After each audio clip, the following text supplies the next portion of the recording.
It is Stugotz and Company, presented by FanDuel and the FanDuel Sportsbook. Israel Gutierrez, Taylor, Mikey A with us, Bear, Chris Felica going to join us here in hour number 2 to go over the college football weekend.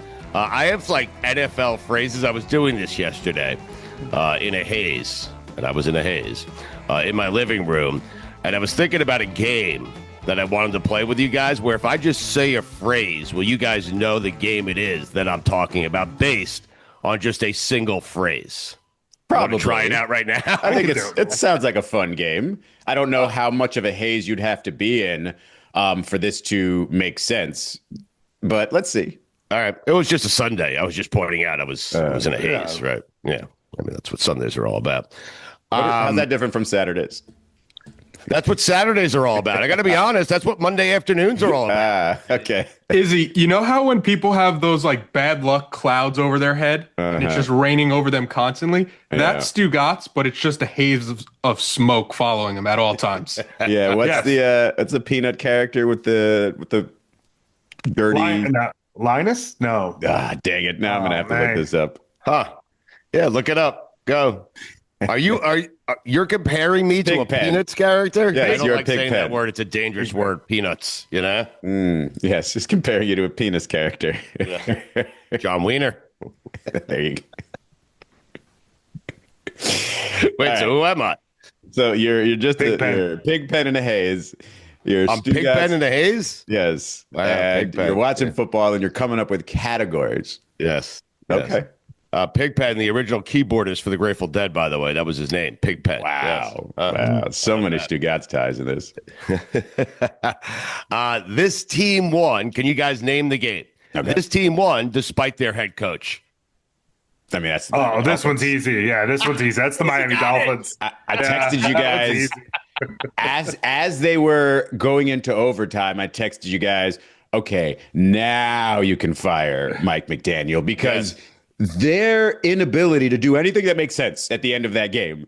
You're at the 1, you're knocking on the door of the end zone. It's a tie game. And yes, maybe they utilize their timeouts well and were given a little bit of time left, and maybe they could have tied the score. But if you don't make it on 4th and 1 and they go down the field, then they win the game with a field goal. You idiots. It's okay to kick a field goal and say, all right, we'll trust our defense this one time. It was a terrible decision by Mike McDaniel, and he was bailed out because the team he was playing is so bad. So bad. And like then on 4th down, when you're Mr. Creativity, you just run it up the middle on 4th and 1. It's like, what are we doing? It doesn't make any sense. And I think he's just out of ideas. And I think he's just like, that's supposed to be bold. No, don't be bold, you moron. Just kick the field goal, man. I'm sorry for calling him a moron. Right, but it was Dolphins Commanders. It was a 9:30 kickoff. It's the rare time I didn't want free football. I didn't need it. Yeah, I didn't want to see that free football. Well, there is that gap between the end of the 9:30 game and the beginning of the 1 p.m. games. And I was like, I don't mind filling that with some overtime. But I was so furious about how they got there. I was like, please just end this. I kind of hope the Dolphins lose now. I don't want them to win this. And of course they won it. All right, name the game. This team won the battle, but may have lost the war. Ooh, Steelers. Oh, you got it. Yeah. Wow. I'm that's 0 for 2 in my guesses in my mind. Yeah, I didn't have Wait, what was the Steelers other? there. I guess Broncos. That the Why? Broncos are most likely going to win the AFC West. Yes. But I still don't trust the Broncos. The Broncos that's could fair. Yeah, that's fair to not trust the Broncos, even though I think they've won 8 straight. It's totally fair. But the Steelers did win the battle with Mason Rudolph. He's back. But they lost the war because it appears Aaron Rodgers has a broken finger, so a broken thumb, non-throwing wrist. hand. A lot Somewhere of in people this saying, vicinity, "Hey, somewhere around here is broken. Not this. all right, so something's broken in Aaron Rodgers' hand, not throwing hand, and they may have lost the war." That was a strange game. It was a strange game. It was a strange Sunday. It really was. In this game, a team won, but it felt like a loss. Ooh. It I think should I have know felt this like a loss in their locker room afterwards. I want to leave it to Taylor though, because if Taylor's 0 for Okay. 2, like I need to let him sort of recover here. I think I know this one. I'm pretty sure. I think I got a guess too. All right. Well, are we giving Taylor a guess here? We're giving Taylor a shot. Give him time to So breathe. Taylor, they won the game, but afterwards they had to be looking at each other saying, hey, that didn't feel very good. So this is the only one that I think is easy so far because this feels like it can only be the Ravens. Yeah, that's got to be it, right? That was going to be my. That's the only. Yay, you're on the board. Anybody who wins a one-score game against the Cleveland Brown feels like they lost the game. Well, against those two quarterbacks, it's Dylan Gabriel and Shedeur Sanders who finally get some NFL action, and now we know why he didn't.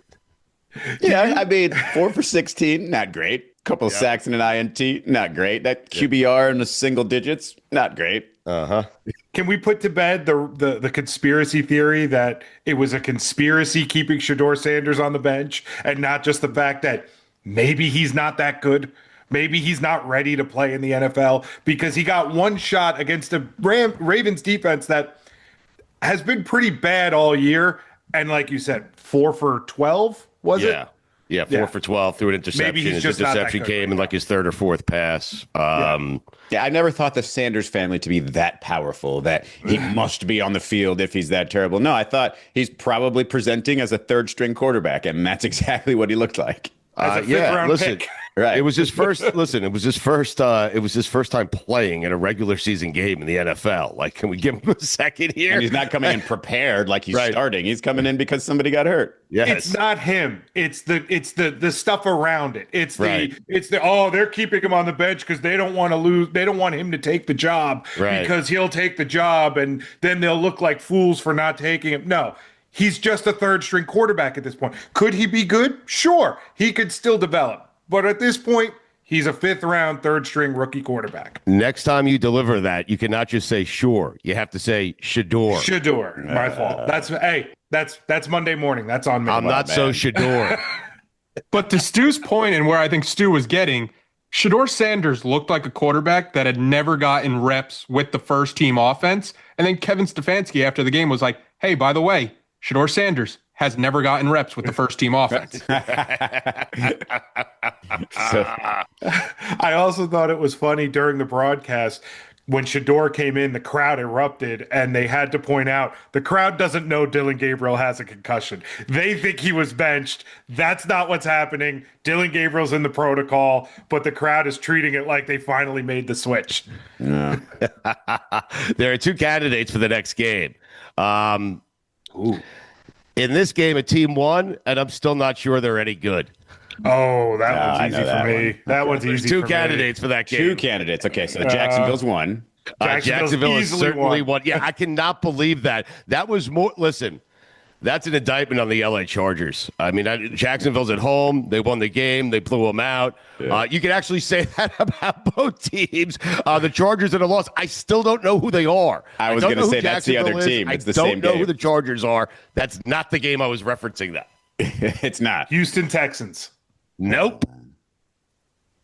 Is it That the one Niners? almost felt like a loss, too, for the Texans. Now that yeah, I'm you thinking could've- about it. Yeah. Yeah, but Davis Mills is your quarterback, so it feels like a win. You know, It's got to be Niners Cardinals, right? not Niners That was a Cardinals. block. No, Carolina not Niners Panthers. Cardinals. Carolina Panthers going to OT with the Falcons.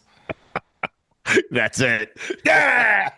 Carolina, I have no idea who you are. I'm confused by you. I don't know if you're any good. And by the way, the Buffalo Bills at one point this season not only lost to the Dolphins, they lost to the Falcons.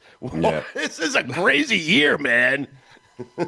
The funny part about this game to me is I don't think in NFL history a game has screamed tie more than this one should. Like, this should have ended in a tie. Yes. Falcons Panthers feels like it's the third column here because we don't know if either of these teams are good. The Falcons have a couple of decent wins on there. They've been pretty bad. The Panthers, are they good? If we go to overtime, tie is a perfect result for this game. The Panthers have a better record than the Chiefs. Wow. So is it just because I said That the Chiefs- hit me hard. And the Ravens. Is it just because I said the Chiefs are clearly going to win the Super Bowl that they are now struggling a little bit and nobody believes that they can win the Super Bowl? Because I'm still pretty damn sure, because if Patrick Mahomes is the one taking the blame, and if you watch that game, it's pretty clear it's his fault. Like if you're that level of quarterback and you're missing throws to your open guys and you're making bad decisions, it's your fault. And if he's the one who has to fix it, I think he'll be fine. I think they'll be absolutely fine. That was my other game. This team is a quarterback away. Oh God. The Kansas City Chiefs. It was shocking to see Mahomes just not get it done in that situation, wasn't it, Izzy? It was listen, it was a good game, bit of a defensive struggle. You expect that with those two teams at this stage because both those defenses are championship good. It was just surprising to see Bo Nix be the one to get it done in that spot and not Patrick Mahomes. It's almost like, somebody like Patrick Mahomes in his mind knows that the Denver Broncos aren't going to run up the score on him. He's always going to have a chance to stay in this game.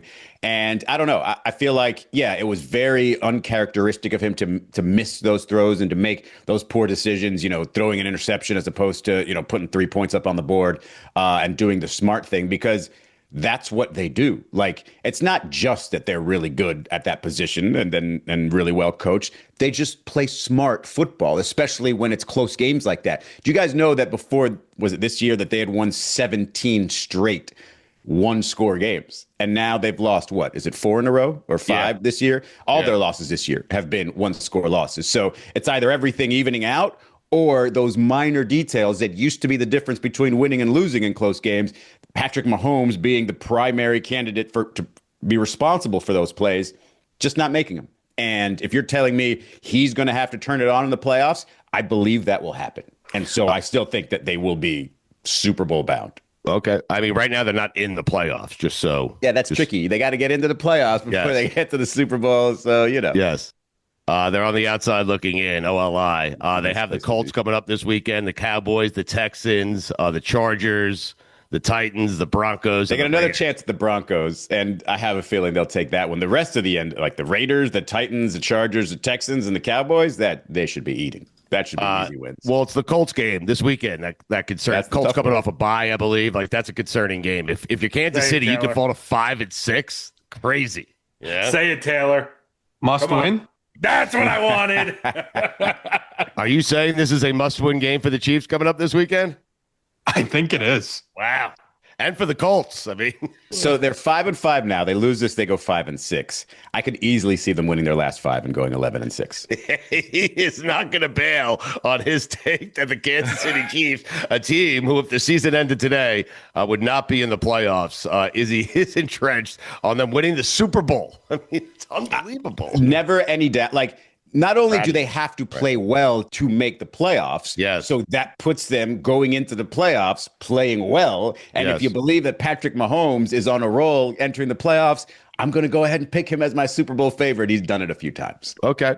That's fair. You stay entrenched right there with the Kansas City Chiefs. Eventually, it's going to come to an end. Not this year. Izzy, how do you guys feel about?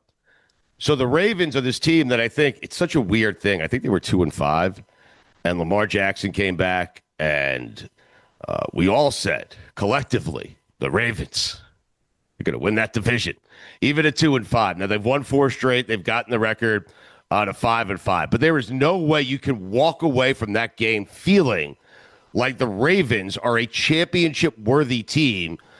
Because they did that against Dylan Gabriel and Shedeur Sanders. It was ugly. They barely got the victory. The phrase I should have used is survive and advance. You guys probably still would have picked Baltimore over the Cleveland Browns. But there's no way you're walking away saying Lamar Jackson's winning a Super Bowl this year. Well, I think the thing that you sort of tell yourself is, Cleveland defense is really good, and we scored 23 points. We should feel okay about it, regardless of it being a close game or who was playing quarterback for them. But I saw some of that game, and a lot of the times I was just frustrated with sort of Lamar's pocket presence in the game. Maybe I don't know if he thought he would have more time than he would. A lot of times when a pocket collapses around him, you see him really find crevices and get out of there. And it seemed like he had nowhere to go in this one.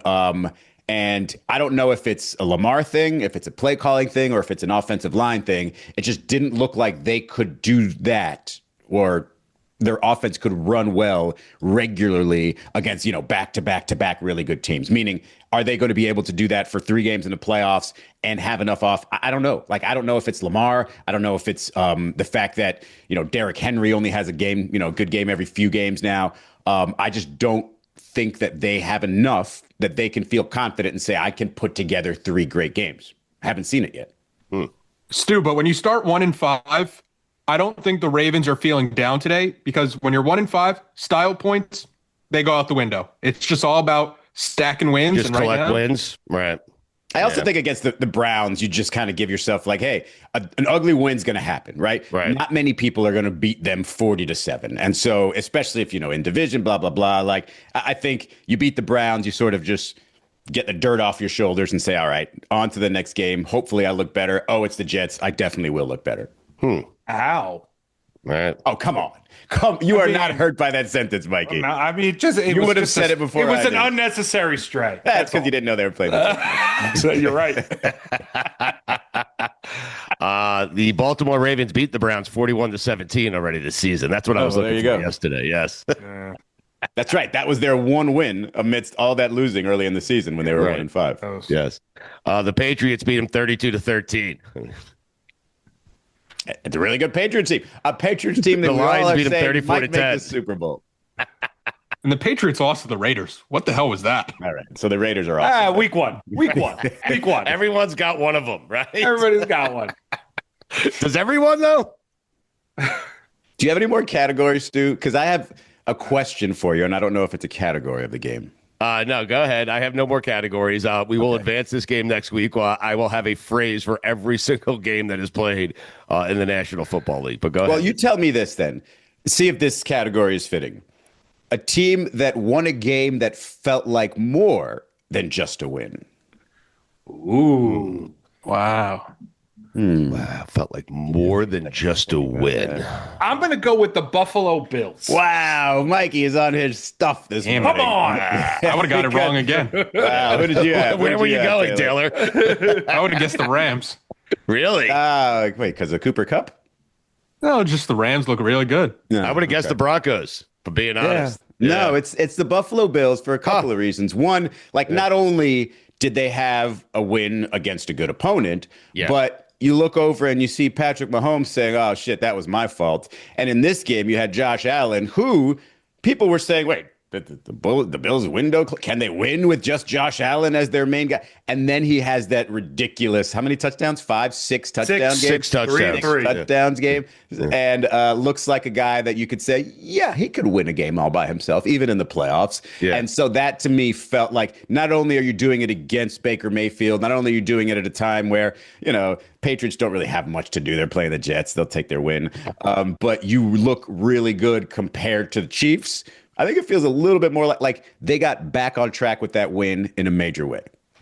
They did. 6 touchdowns. He did have 2 interceptions. That one interception in his own end, out of his own end zone.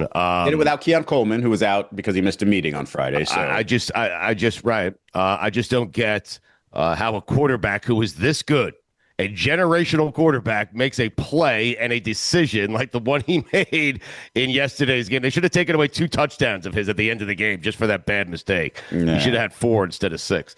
That's such a bad decision by Josh. That's going back to Josh Allen in his first or second year of the NFL. But Izzy, you're right, for the most part. Buffalo they didn't blow him out. It was a good game. It had game of the year potential on it until the Bills pulled away late. 6 touchdowns is ridiculous. And I think the Buffalo Bills are a good team. What I did not expect this year in the NFL is for the Broncos and Patriots to be this good. And I think we're doing this thing where, hey, if Kansas City gets there, Buffalo gets there, Baltimore gets there, one of those 3 teams is going to make it out of the AFC. And the more I watch the Denver Broncos or the more I watch the Patriots, I'm not so certain. Those 2 fucking teams are good, Izzy. Really good. All right, we're going to have to put a bet together because I am willing to bet this, that neither of those 2 teams you just mentioned make the AFC Championship game. They don't make the championship game. Not the Patriot. Now, obviously, the bracket has to work out a certain way, but I believe that both of those teams will be out after the division round. Really? One of those teams will likely have a bye and have to win one game to get to the championship game. Great. Wow. Right. Okay. If that team is Denver, and it's probably going to be a one-score game, depending on the opponent. I feel good about picking that opponent. I don't care where they play. If the team is the Patriots, I feel less good about it because they'll probably be at Foxborough, maybe a little bit tougher in my mind, but I would still be fine with saying, oh, Drake May might lose his first playoff game. All right, Mikey, everyone, well, listen, it's a jarring statement to make, okay? So everyone just take a deep breath.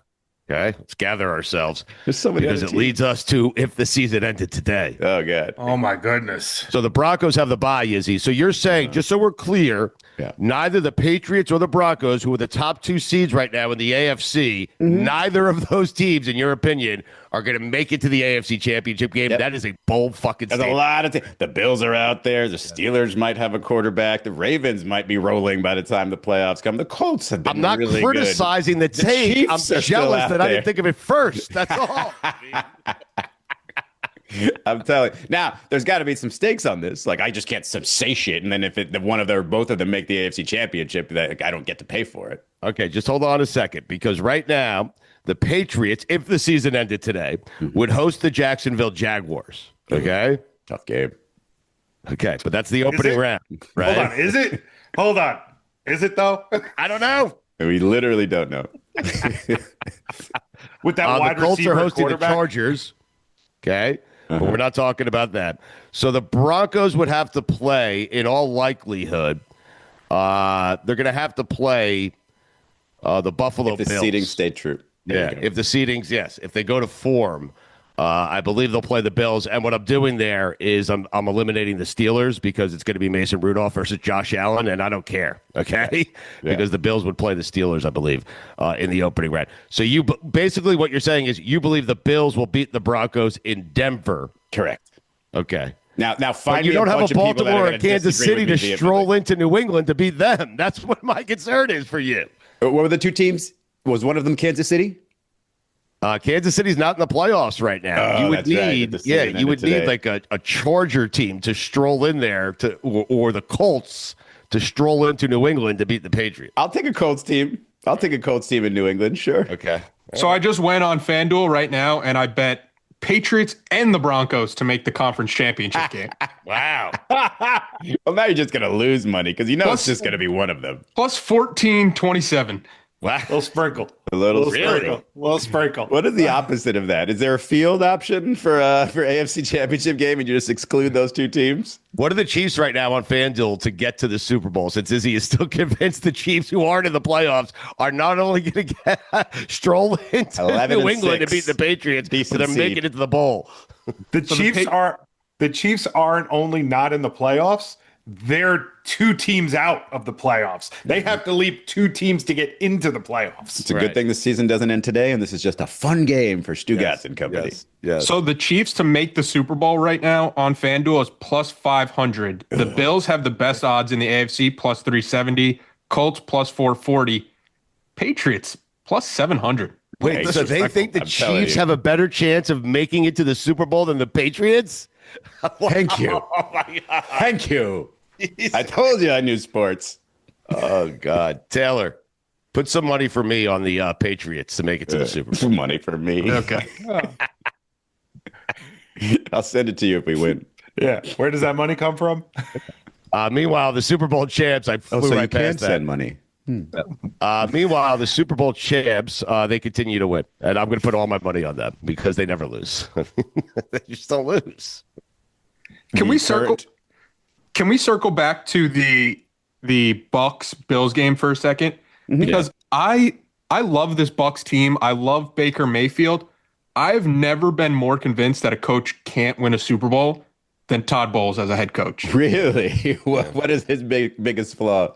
I'm like, close your eyes and picture the Bucks winning a Super Bowl and Todd Bowles holding the trophy. Hang on a second. I don't think you can do it. PTSD right there. I've I twice can tell you this, watched the Tampa Bay Buccaneers hold up the Super Bowl trophy, and I hate that feeling. Right. I know. You hate Tampa. Yes. Yeah, it's just jealousy. But go ahead.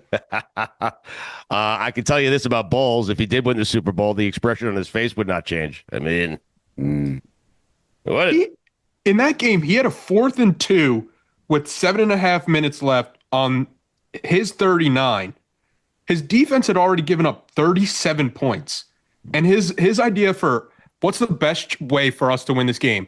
Let's take the ball out of Baker Mayfield's hand and let's put it back in Josh Allen's hand. That decision was never going to win you that game. Ever. I'm so disappointed that there wasn't a Super Bowls joke in there somewhere, Stugotz. I thought you were going Todd Bowles, Super Bowls, but I whiffed. Because I'm with Taylor. He's never going to win a Super Bowl. I can't see him winning a Super Bowl. In fact, I will tell you Tampa's not winning another Super Bowl until someone else coaches that football team. How about that? I could see Baker winning a Super Bowl, though, and never letting you forget about it, ever. I was rooting for Baker in that game. I was. It was funny because it was just a few weeks ago where he was the front runner for MVP, and now it's Josh hard Allen. to sustain. It's really hard to sustain, and then this guy just comes. The current MVP says what? And 6 touchdowns. Like if Baker Mayfield would have had a 6 touchdown game at any point this season, we've already would have given him the trophy. Yes. But for Josh Allen, it's just sort of a steadying performance for his team, and it's like, I got you guys. Don't worry about it. He's going to be the MVP again. Taylor, put it on the poll. Do the Bears and Broncos win the same way every fucking week? And put the fucking in there. Because I don't even know if the Bears are good or if Caleb Williams is good or if Ben Johnson is good. I know they just keep winning games at the end. It's crazy. I can tell you that. I can tell you Ben Johnson is definitely good. Okay, Like, so we know that definitely. Ben Johnson is a good head coach, right? But I don't know if Caleb Williams is a great quarterback. I think he could be a great quarterback. I do not know if he is going to be a great quarterback. I think he could be. I think if you look at him, like when you compare him right now to Jared Goff, which was Ben Johnson's quarterback previous to this, how great is Jared Goff really in your mind? Like, is he somebody that carried Ben Johnson's offense, or did Ben Johnson really elevate Jared Goff there? I think most people would say the latter. And so I think if you're Ben Johnson and you're looking at this young quarterback in Caleb Williams, who seemingly can execute your offense and can extend plays a lot better than a Jared Goff could, I think he's very happy with what he has there. And I think Caleb Williams has been showing him plenty enough, if that makes sense. So, Stu, how I'm imagining this is the Lions and Ben Johnson got divorced. Ben Johnson, he's getting hotter every week. Yeah, so Ben Johnson is like Tom Brady out of retirement, just somehow looking younger every week, and it's got the ladies just like, hey, I got married. So the further he gets away from Detroit, the worse that offense becomes in Detroit. Dan Campbell can hand the Denny's menu back to the guy he hired to be his offensive coordinator because his offense fucking sucked last night. You're saying the better that Ben Johnson looks with each bad Detroit offensive performance and each Chicago win, even if the offense doesn't play that well. Exactly. I'm with you. I mean, second week of the season, the Lions beat the Bears 52-21. That was then. Stugotz here for Omaha Steaks. You know how every year you swear you're going to get ahead on holiday gifting, and then suddenly it's December 18th, and you are staring at the candle aisle in full panic mode. I was that person until someone sent me Omaha Steaks one year. Game changer. I remember opening that freezer box like it was Christmas morning. From holiday hosting to unforgettable gifts, Omaha Steaks delivers the world's best steak experience. You can gift family and friends USDA certified tender steaks, juicy burgers, cozy comfort meals, so much good stuff. And right now, during their Sizzle All the Way sale, and I love a good Sizzle All the Way sale, you can get 50% off site-wide at omahasteaks.com. Plus, our listeners get an extra $35 off with promo code COMPANY at checkout. That is company, all capitalized, COMPANY, for those of you who don't know how to spell company. And I'm telling you from experience, this isn't just good steak. This is great steak. This is steak you literally can't mess up.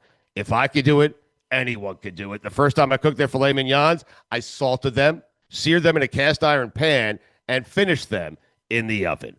Absolutely amazing, delicious, and so easy. Holiday magic made easy. Orders placed by 6 p.m. Eastern, shipped same day. Plus, 5 generations of family expertise. Omaha Steaks has been America's original butcher since 1917. Save big on gourmet gifts and more holiday favorites with Omaha Steaks. Visit omahasteaks.com for 50% off site-wide during their Sizzle All the Way sale. And for an extra $35 off, use promo code COMPANY at checkout. Terms apply. See site for details. That's omahasteaks.com, code COMPANY. So we didn't have Bear on Friday. and I asked him to join us on a Monday for the segment he didn't agree to do. And so here he is, because I'm interested in talking to Bear on a Monday, because, Mikey, I am wondering if Bear's mood is predicated solely on how he did gambling over the weekend. Meaning, if he had a big weekend, he's in a good mood. If he had a bad weekend, he's in a bad mood. He appears to be in a very good mood this morning. So, Bear, is your mood predicated on how you did over the weekend gambling? No, it is not solely predicated on that. I am not in a great mood this morning. I am an angry grizzly bear, and insert grizzly bear sound effect right there. I'm pissed off at myself because I gave away a couple of wins in the Westgate College football contest, and was once tied for second, and I'm now sliding down the board and losing my chance at winning $200,000. That pissed me off, and I'm also getting very aggravated at this craziness in the college football playoff rankings and the AP poll and everything, like where Miami is in regards to Notre Dame and how a team like Utah is ranked ahead of. I'm not in a great frame of mind right now, my friend. Right, because you beat But I did Notre get Dame. to take batting practice originally on Friday, so that was cool. Right. Did you win money? I mean, this weekend it was slight profit. Slight profit. I had a roll back into Sunday. Big bet was Jacksonville yesterday, which got home for me, so that was good. right. And Saturday, what the hell got me Saturday? Saturday wound up with BYU not playing defense was bad, and there was one other game on Saturday. Duke was terrible. Dude, yes, thank you. Manny Diaz's phone number has been erased from my phone. The block has been placed on the number. If I ever, never, ever will Duke be bet again. Duke is on the bad list. No, if they try to call me for one of those late night calls, Right. sorry, call is not being accepted. It seems extreme to do to Manny Diaz. It does. I mean, just to block him. What if he tries to call you? What if he has something important to tell you? I mean, I don't want to hear it. I don't want to hear it anymore. Should have played better. you don't want to call from Manny Diaz unless he's sending you cash. I mean, Ridiculous. right. Ridiculous. Which coach owes you the most money over time? Is there a coach? Ooh, that's a good question. I'd have to go back and think about that. We should. I'll do it with you. Okay, please. We'll go through the ledger. Yeah, we'll go back to the ledger. Which team have I bet on? Oh, well, I mean, Auburn this year is another good one. But that's like multiple coaches because they had the Sure. Hugh Freeze and the DJ Durkin era. So like that team was Auburn was put on this earth to just absolutely frustrate and destroy bettors. Just brutal. Taylor, put that on the poll. Was Auburn put on this earth to frustrate bettors? For me, for quarterbacks, it's Spencer Sanders. I don't think I ever won a game with Spencer Sanders at quarterback for Oklahoma State. Dude, I'm so glad you said that because that reminds me of one of the guys. Two things it reminds me of. It reminds me, number one, of Cam Rising. We got great information on Utah's quarterback situation the last couple of years. I don't think we won a single bet knowing who was going to start for Utah on Tuesday and actually have it play out. I don't think we won a game. But I remember someone that a buddy of mine had a friend who would create these burner accounts on Twitter. Because in the old days, I mean, I'm old days. I probably mean like when Spencer Sanders was there as a freshman or whatever, 5-6 years ago.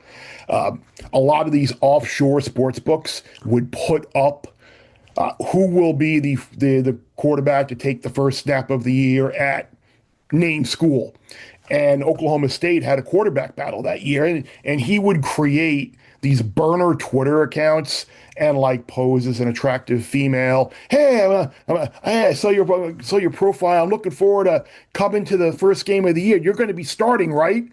And Spencer Sanders, I believe, was one of the people that actually like said, yeah, I can't wait. It's going to be a great game. So he actually went out and bet Spencer Sanders to be the starting quarterback for Oklahoma that year. It was like a pick'em type price, and he wound up winning however much you get down on it. But yeah, good, fun stuff. Fun stuff. By the way, you can be frustrated with, the rankings and all that. Don't lose to SMU. I mean, how's that sound? Huh? Okay, so you're gonna reward Notre Dame for losing to Miami, and you're gonna punish Miami for beating them. It's a good loss. How does that work? Yeah. How many losses does Notre Dame have? 2. So same amount of losses. You win the head-to-head. You feel like you should be ranked higher than Notre Dame. Right. Same exact record. Yes. Head-to-head. And oh, by the way, now you have another data point this week where Miami led NC State 31-0 at the point in the game where Notre Dame led them 10-7. Game was 24-0 at halftime, 31-0 a couple minutes into the third quarter. And the NC State game at Notre Dame was 10-7 at that point. Right. So you got another data point, and then you're going to get another data point in a couple of weeks when Miami goes to Pitt as well. So it's just seriously though. He's laughing. He's well, because you're so frustrated. I love Canes fans. They take this shit so personally. It's unbelievable. Here's the deal, man. I am sick of having to walk on eggshells because I am a Miami alum and be passionate about this and defend this. Yeah. If you're a college, forget Miami, whatever. If you're a college football head coach and you're out there and you see at the end of the year, despite Miami beating Notre Dame in the season opener, and Notre Dame is in the playoff and Miami isn't, why the hell would you ever schedule a big non-conference marquee opponent knowing that if you win, it ultimately might not even matter? Right. Go the friggin' Signetti, Indiana route and play Kennesaw State and Indiana State and whoever else, whatever other piece of crap non-conference opponents they play in. Just pump your record up. Why not? If the committee's just going to win or loss, it doesn't matter whether you beat them. We don't need it. We don't care. It's not like a highlight match where if you lose later in the year and you go to the back of the line. It's not like that. It's reassess every week. So I'm wound up, and the committee, I have a feeling they're just using bad math with the strength of schedule crap. Right. You look at a team like Navy, who's 8-2, but they're 77th in the Sagarin ratings. Right. And Florida, despite being 3-7, is 32nd or something in the Sagarin. They're all 8-2 is a better win than 3-7. No, it's not. Right. Opponent cumulative win-loss and opponents. That is not strength of schedule. Mikey, I think I got most of it off my chest. Okay. No, I'm backing off. Just continue, please. No, I think I'm good right now. Okay. Mikey, we've been doing this for a while with the Bear. I don't think I've ever seen him this angry, and it's not real anger. It's just, but this is angry. This is angry for the Bear. He is fucking beside himself on a Monday. This is crazy. You know what the problem is? The reason that the Bear is so angry is he's doing this all logically. He's doing this based on number. Data you can't points. do it that Right. Bear, throw that all out the window. The committee cares about two things. When did you lose? Notre Dame lost early. And 2, who did you lose to? Bad losses mean so much more to this committee than good wins. That's all they care about, those two things. It's ridiculous because it's the same thing with Utah. Utah hasn't beaten a single top 40 team this year. Their best win is against Arizona State, who had friggin' Jeff Sims at quarterback when they played them on their home field in the middle of a shit weather game. Like that's their best win. Ooh, they lost to BYU and on the road and blew a game in the fourth quarter. And ooh, they lost at home to Texas Tech when, oh, by the way, Will Hammond was playing quarterback for Texas Tech, not the starting quarterback, Baron Morton. It's so maddening. It's like the goalpost move every week. They're going to create whatever statement they want to create. Oh, here's the other good thing too. It just keeps coming to me now. Yes. You're the committee, and I get you need to have the geographic and conference balance on your committee. So Mac Rhodes, the Baylor AD, the head of the committee, steps down for whatever reason it is. He's obviously got something going on off the field, and he needs to take a leave of absence.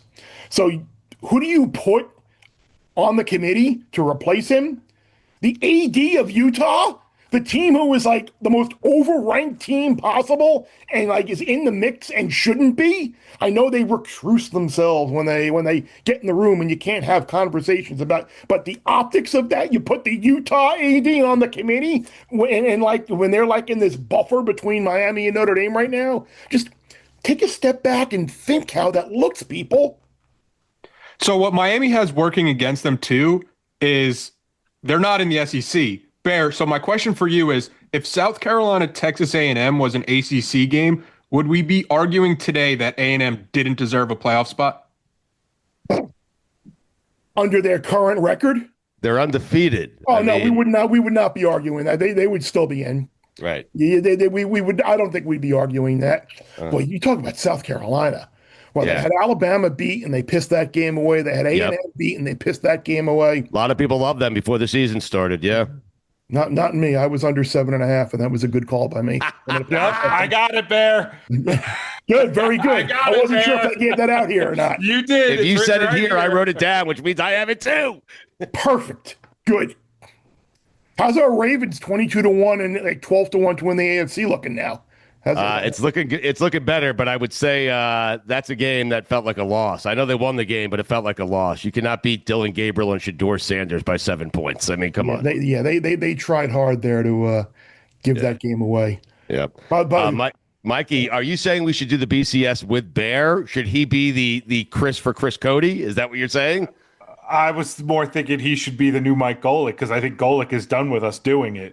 But I mean, I've been looking for a C the entire year. We found one.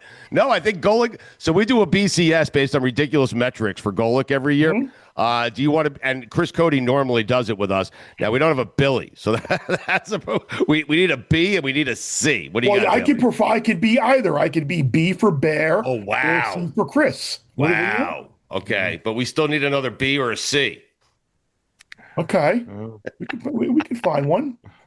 Chris Fowler. I mean, let's see. Who could we?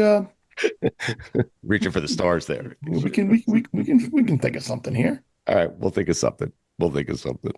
Bear, what was the most surprising outcome? Is Texas out? Are they done? Texas is done. They have to be out. Yeah. Like I made a case that I think if they beat an undefeated A&M at the end of the year, that you could potentially make a case. But with all of the talk that we have right now about trying to find a spot for Miami or a second Big 12 team, like I can't see them jumping up there. And what happens if? And I don't think it's an if. Like USC were to beat Oregon or Michigan were to beat Ohio State, like I can't see it. Like ultimately, when push comes to shove, Texas did beat Oklahoma when Mateer was coming back, and he shouldn't have played. They beat Vandy at home, but you should beat Vandy. Like it's not there. It just doesn't all add up. Statement game for Georgia. Well, I was gonna get like a good golden retriever type analogy here. I don't know if I want to go there. If you catch my drift, like they're the young pups, the young lads are turning into men.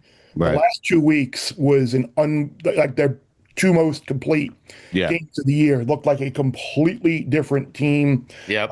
All of the close calls, all of the injuries, everything that was like questions about Georgia before there, like they are getting good at the right time. They're super live to win this thing. Like if you gave me a draft to pick the national champion, right, I would obviously take Ohio State number one. Yeah, I would probably take Georgia number two right now. Like and the way it's going to break for them as well. You're not going to go to the SEC championship game, which ultimately might be a blessing in disguise because at minimum you're going to get a first round home playoff game, and you're probably, because you're not going to play that SEC championship game, you're probably going to get a first round bye. So like, I think it's lining up great for Georgia right now. They are a team that I would not want to be facing in the playoff. How many teams would you need to name before you got to Indiana?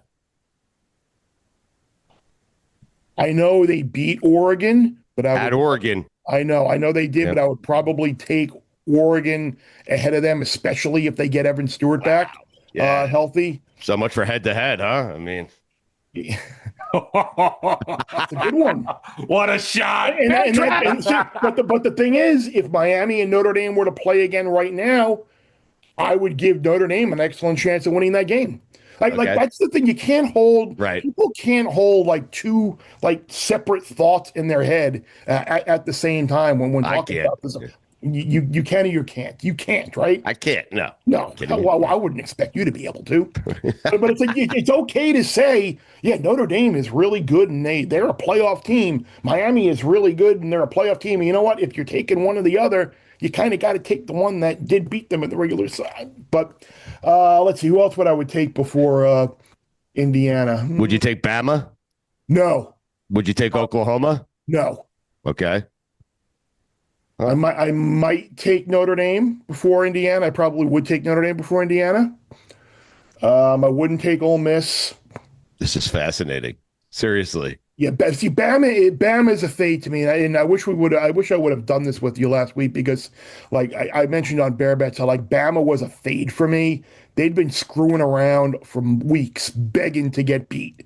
Right. And finally, they were they got begged to get beat on Saturday, and Oklahoma obliged. Right. You had 2-1 yardage advantage. You turned the ball over 3 times. You threw a long pick 6. You had a field goal blocked, and another turnover to set up the winning field goal. So, boy, can you imagine how much pressure there's going to be on Kalen DeBoer in 2 weeks down there? No.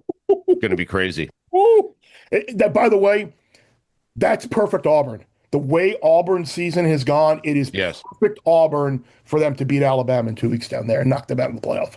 Texas A&M or Indiana? Which one would you feel more confident about saying? Texas A&M. A&M, huh?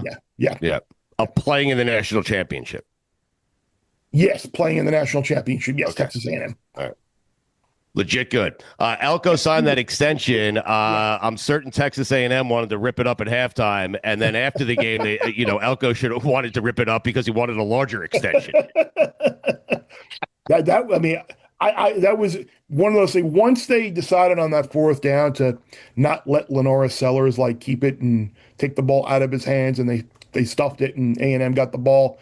Everyone knew what was coming. There wasn't a doubt that A&M was going to come back and win that game. That was something. Taylor and I were laughing over the weekend that Belichick put out a statement that he is no longer pursuing NFL jobs. Taylor's very upset by this. I cannot believe that here we are halfway. Well, I guess we're almost done with the regular season. Taylor no longer wants Belichick coaching Carolina and desperately wants an NFL team to hire him. I love that he put out that statement after he had realized, hey, none of these teams want me. I've been doing nothing but pursuing the job for 2 years. I'm done pursuing. They don't want me. I would like to issue a statement right now with Stugotz and friends here. I am no longer pursuing Dua Lipa as my significant other and my partner. I just want to get that out in the open that I am no longer pursuing Dua Lipa as a potential partner and mate. So making headlines. I mean, seriously. I mean, what are you doing?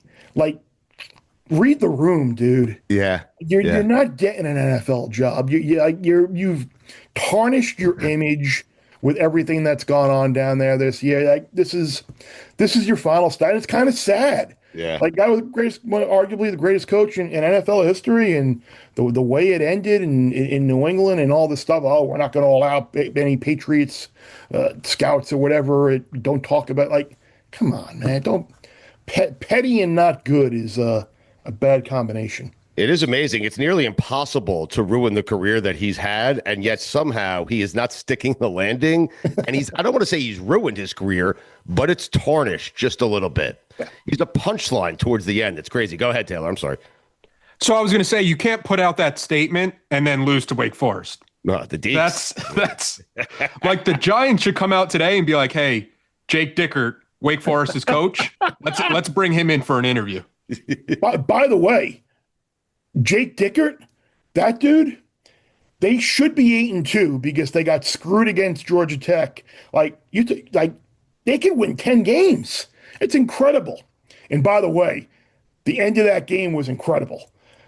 They're probably just going to take a knee and knee it out. They're up 9. UNC calls timeout, and it's okay, all right, you're going to call timeout? We're going to punch it in. That was beautiful. Yeah. And a little frosty after the game. Love it. Yeah. Belichick was asking for that. Yeah. No reason to call a timeout there, and no problem with Wake Forest deciding, hey, you know what? You're going to make us play to the final whistle? We're going to punch you right in the mouth. Ole Miss, how do you feel? Ole Miss ahead of Indiana in terms of winning or making it to the game? No. No, that Really, you're not in on Ole Miss, huh? No, defense is a sieve. Right. I suggest they win the Egg Bowl in a couple of weeks. Yes. If they lose, right, 10-2 with not a whole lot on that resume. Like, that was a surprisingly difficult win against a Florida team that looked like it had quit and licked the stamp on the season the week before against Kentucky. That concerned, but they did win. I mean, you survive in advance to seal the line from Dickie V. Do we find the way to win the game? But I would not feel. Look, here we go again. Ole Miss and Miami could both be 10-2 at the end of the year. I mean, Miami's win over Florida was a hell of a lot more impressive than Ole Miss's was. Sure. Miami's got a better win than Ole Miss at the end of the year. See? Yep. All comes back to the Canes. Why are you upset? And now I apologize if I shouldn't bring this up, but I am told here from a source of mine that you're upset that College Game Day is going back to Oregon. I'm not upset. I love the former former Game Day staffer criticize. I didn't criticize. You fucking love those guys. Every single person associated with that show was like family to you. Exactly. I've been talking to today and yesterday, like with people on the show, and I was surprised. That's all I said. I was surprised they went this route. Right. Because, like, if you're using the argument that it's like the biggest game of the week, well, last week the biggest game of the week was a top 10 game in Athens between Texas and Georgia with college football playoff ramifications on it. And so now, like, you didn't want to go back to Georgia for a second time this year for a top 10 game. Right. Now you're going to go to Oregon, which is like the most difficult place on the college football map to get for a second time between the third and fourth place teams in the Big Ten. Yeah. And again, it doesn't matter to me. I'm no longer a part of the decision-making process. Yes. I no longer put out my weekly list and get, but it's like when I was there and Lee Fitting was there and other people involved in the process were there, I'd have my site list and we'd kind of like lay it out and project, okay, well, we could go here in a couple of weeks. And and I can't remember exactly who it was, but someone made a great point on a week like this. It's like we could go somewhere and do a special, different, unique type of show, or we could go to, and again, it sounds like it's poo-pooing the game, but it's like, or we could just go to another really good game like we kind of do every week. And this week, they had opportunities to go to James Madison, which is the group of 5 favorite right now to get in. Yeah. Gone to the Brawl of the Wild with 2 undefeated teams in the Big Sky. You could have gone to Lehigh Lafayette with 2 undefeated teams in the Patriot. And you could have gone to the 150th edition of the game between Harvard and Yale with the winner getting the first ever Ivy League football berth. Like, there were opportunities there to kind of do something different. Like, I get it. Oregon USC is what it is, but I just have a feeling in the past that maybe a different decision might have been made. Does it affect me? Not in the least, other than being a little jealous that they're going back to Oregon, because that was one of my favorite places to go, because Oregon at 5 a.m. never fails to disappoint. And hopefully one day with Big Noon, we can get my new show out there as well. Stugotz, he doesn't have to. I'm going to do it. Yeah. College Game Day should not be going back to Oregon. They should be doing exactly one of those trips that Bear said. Because it's always one of those. It's always one of those like, oh, what are they going to that game for? And then when College Game Day starts at 9 a.m. and you look at the crowd and you look at how much it means to them, then you go, oh, that's why they went there. I get it. This is cool. This is something I haven't seen. I remember when they went to, I think it was North Dakota State. And I was just like, what the hell are they going to North Dakota State? And it was amazing. It was one of the coolest things. Bears not doing it. Me, former ESPN employee, I'm criticizing them. They should not be going back to Oregon. I've seen that 1,000 times. Although, in fairness to them, if they show up to Harvard Yale and I put my TV on Saturday, I'm like, what the fuck are they doing at Harvard Yale? I mean, I might go. No, you wouldn't. I would absolutely go. I'll paint my chest too. Stu, after that rant, you know what the A in Mikey A stands for? What? Awful announcing. Wait, I want to dissect this for a second because I believe, well, I don't want to get you in trouble, Bear. So you tell me if I'm getting you in trouble. I believe someone on the staff texted Bear because they're all family. Said, "What the fuck are we doing going back to Oregon? No, It's the most impossible place to get to in the No, country." no, And Bear's like, one "You did can't that. say it. You still work there. Let No me one say did it. Please allow me." No one said that. And it's funny because after I tweeted that on Sunday, like people were saying, "Oh, like I'm saying, does Kirk's travel come into play?" I'm like, no, Kirk's travel never came into play. And I was like, this is a perfect example of Kirk's travel never coming into play and not dictating where the show is going because he Right. got the most difficult. He's going to Houston for a Thursday night Amazon game, Yeah. and he's got to fly to Eugene for game day.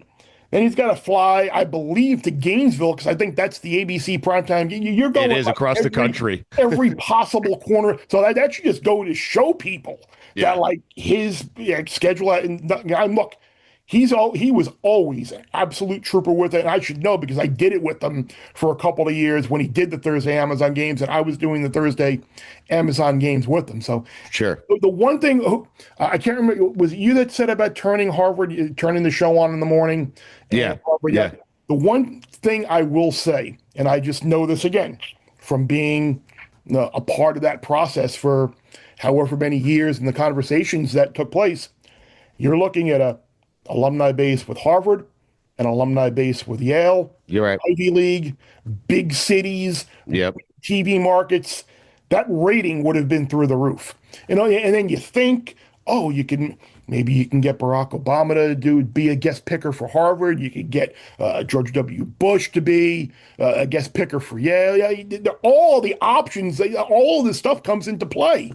You're right. It's almost like I've done this before. Yeah, I know. Listen, I love Bear on a fucking Monday. He is ornery. He is Did we just create a new segment and a new time slot? Yeah. Mondays now? Did we just do that? Yes. Do you like Did you like the bear trap? I want to insert a bear trap into this because I trapped you.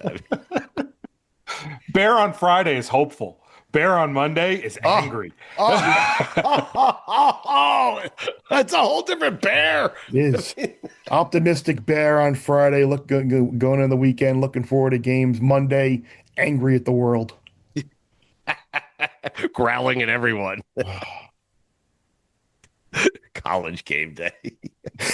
They're going to Oregon. Who cares? Fine. I'm surprised.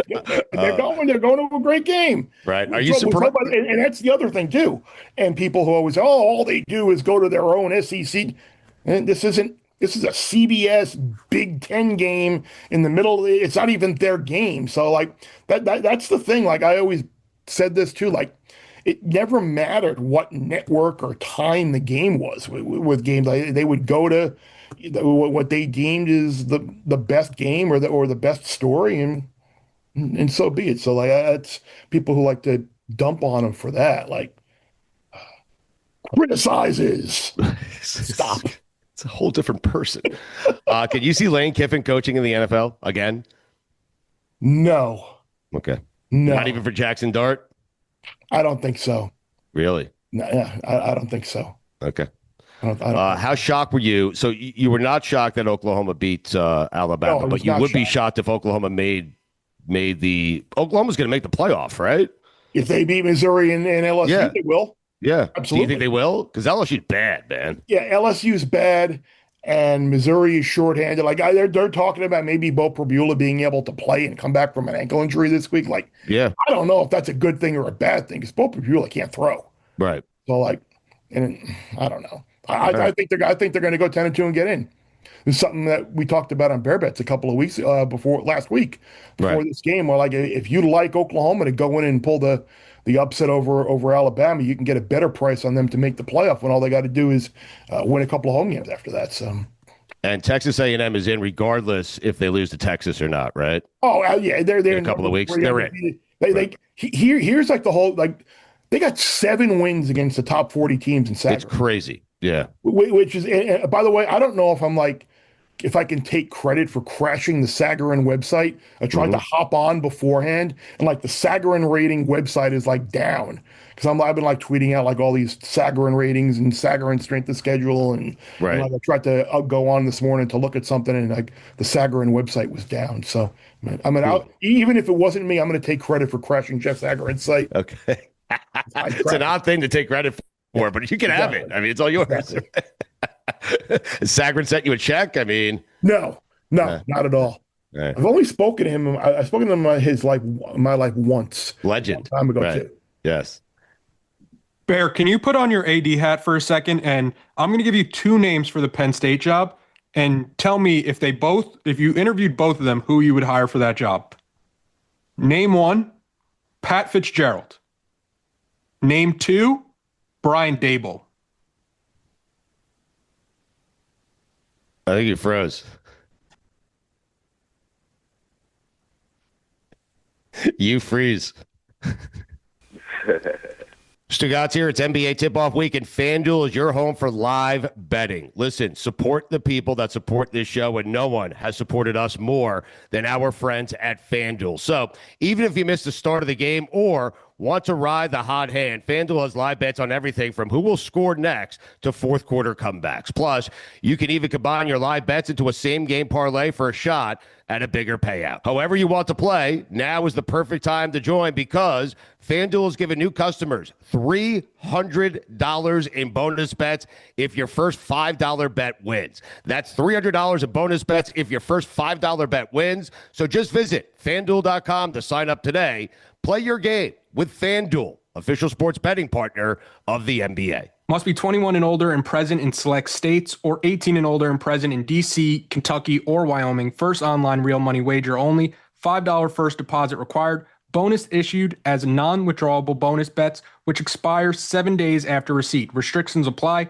See terms at sportsbook.fanduel.com. Gambling problem? Call 1-800-GAMBLER or visit rg-help.com.